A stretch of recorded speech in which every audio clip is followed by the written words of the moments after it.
श्री स्वामी समर्थ. नमस्कार.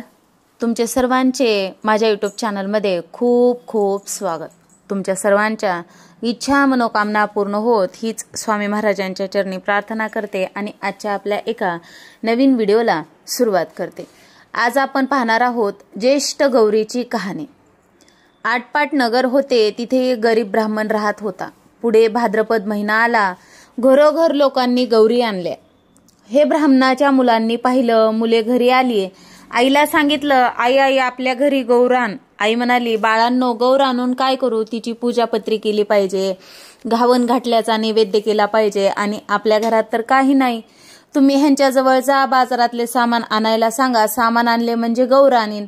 मुले तिथून उठली, बापाकडे आली, बाबा बाबा बाजारात जा, घावन घातल्याचे सामान आणा म्हणजे आई गौर आणेल. बापाने घरात चौकशी केली, मुलांचा नाद ऐकला, मनात फार दुःखी झाला. सोन्यासारखी मुले आहेत पण त्यांचा हट्ट पुरवता येत नाही. गरिबी पुढे उपाय नाही, मागायला जावे तर मिळत नाही, त्यापेक्षा मरण बरे म्हणून उठला, देवाचा धावा केला, तळ्याच्या पाळी गेला, जीव द्यावा म्हणून निश्चय केला. अर्ध्या वाटेवर गेला, इतक्यात संध्याकाळ झाली. जवळच एक म्हातारी सवाशीण भेटली. तिने त्यांची चाहूल ऐकली. कोण म्हणून विचारले. ब्राह्मणाने हकीकत सांगितली. म्हातारीने बोधाच्या 4 गोष्टी सांगितल्या.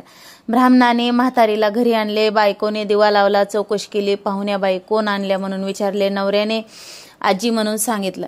बायको घरात गेली, आंबीला करिता कन्या पाहू लागले. तो मडके आपले कन्यांनी भरलेले दृष्टीस पडले. तिला मोठे नवल वाटले.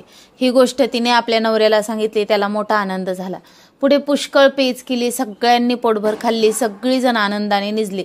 सकाळ झाली तशी म्हातारीने ब्राह्मणास हाक मारली. मुला मुला मला न्हाऊ घालायला सांग म्हणून म्हणाले. घावन घातले देवाला कर, नाही काही म्हणू नको, रड काही गाऊ नको. ब्राह्मण घरात गेला, म्हणाला, अगं अगं ऐकलंस का, आजीबाईला न्हाऊ घाला असे म्हणून आपण उठून भिक्षेस गेला. भिक्षा पुष्कळ मिळाले, सपाटून गुळ मिळाला, मग सगळे सामान आणले. ब्राह्मणाला आनंद झाला. बायकोने स्वयंपाक केला, मुलाबाळांना सुद्धा सर्व पोटभर जेवली. म्हातारीने ब्राह्मणास हाक मारली. उद्या जेवायला खीर कर म्हणून सांगितले. ब्राह्मण म्हणाला, आजी आजी दूध कुठून आणू. तशी म्हातारी म्हणाली, तू काही काळजी करू नको, आता उठ आणि तुला जितक्या गाई म्हशी पाहिजे असतील तितके खुंट पूर, तितक्यात दावी बांध. संध्याकाळी गौरोज मुहूर्तावर गाई म्हशीची नाव घेऊन हाक मार म्हणजे त्या येतील. तुझा गोटा भरले त्याचं तू दूध काढ. ब्राह्मणाने तसे केले. गाई म्हशींना हाका मारल्या, वासरं सुद्धा धावत आल्या. ब्राह्मणांचा गोटा गाई म्हशींनी भरून गेल्या. ब्राह्मणाने त्याचे दूध काढलं. दुसऱ्या दिवशी खीर केली. संध्याकाळ झाली तशी म्हातारी म्हणाली, मुला मुला मला आता पोस्ती कर. ब्राह्मण म्हणू लागला, आजी आजी तुमच्या कृपेने मला सगळे प्राप्त झाले, आता तुम्हाला पोचत्या कशा करू, तुम्ही गेला म्हणजे हे सर्व नाहीसे होईल. म्हातारी म्हणाली, तुला काही कमी पडणार नाही, ज्येष्ठा गौर म्हणतात ती मीच, मला आज पोस्ती कर. ब्राह्मण म्हणाला, हे दिलेले असेच वाढावे असा काही उपाय सांग. तिने आपले व्रत सांगितले. भादव्याच्या महिन्यात तळ्याच्या पाळी जावे, 2 खडे घरी आणावेत, ऊन पाण्याने धुवावेत.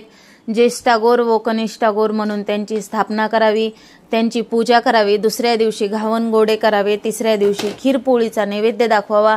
सवाष्णीची ओटी भरावी, जीव घालावे. संध्याकाळी हळदी कुंकू वाहून बोळवण करावी म्हणजे अक्षय सुख मिळेल, संतती संपत्ती मिळेल. ही 60 उतराची कहाणी. 5 उतरी.